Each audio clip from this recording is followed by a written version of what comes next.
వచ్చే సంవత్సరం మళ్ళీ ఇంద్రమ్మ ఇల్లు ఇచ్చేది 12 సంవత్సరాల క్రితము కాంగ్రెస్ ప్రభుత్వం ఉన్నప్పుడు అందరికీ ఇంద్రమ్మ ఇల్లు ఇప్పించడం జరిగింది.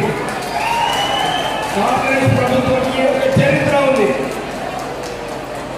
1970లో కూడా అప్పుడు ప్రధానమంత్రి ఇందిరాగాంధీ గారు ఉన్నప్పుడు అందరికీ పట్టాలు ఇవ్వడము, ఇందిరమ్మ ఇల్లు ఇవ్వడము ఈ చరిత్ర కాంగ్రెస్ పార్టీ. అలాగే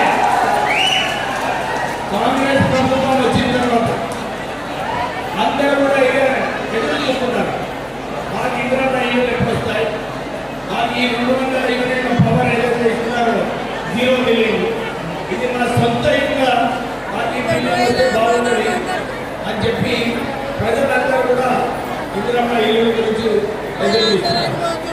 ఇందిరమ్మ ఇల్లు ఇప్పుడే కూడా మీరందరూ కూడా ఒక విషయం గుర్తుంచుకోవాలి, ఒక్క స్క్వేర్ ఫీట్ కూడా ఎక్కువ కడితే మన బిల్లు చెల్లించు. ఎందుకంటే కంప్యూటర్కి అక్కడ ప్రైవేట్ ఇంత కట్టాలంటే ఇంతే కట్టాలి, దాని ప్రకారంగానే బిల్లు చెల్లిస్తారు. అందరూ కూడా ఇందిరమ్మ ఇల్లు అందరూ కూడా ఇదే దృష్టిలో పెట్టుకోవాలి. సక్రమంగా కట్టుగా బిల్లు తీసుకుందా త్వరలోనే. ఎందుకంటే ఈ ఇందిరమ్మ ఇల్లులో నిధులు ఈ నిధులన్నీ కూడా ఆల్రెడీ గవర్నమెంట్ ఉన్నాయి, మీరు చక్కగా కట్టుకొని మీకు నిధులు మీకు వచ్చేస్తారు. మీరందరూ కూడా ఇదే దృష్టిలో పెట్టుకోవాలి. కాంగ్రెస్ ప్రభుత్వం వచ్చిన తర్వాత రేవంత్ రెడ్డి గారు ప్రజాపాలన చేయాలి, ఈ రాష్ట్రంలో ప్రజాపాలన చేయాలని చెప్పి ప్రజలకు స్వేచ్ఛ ఇవ్వడం జరిగింది.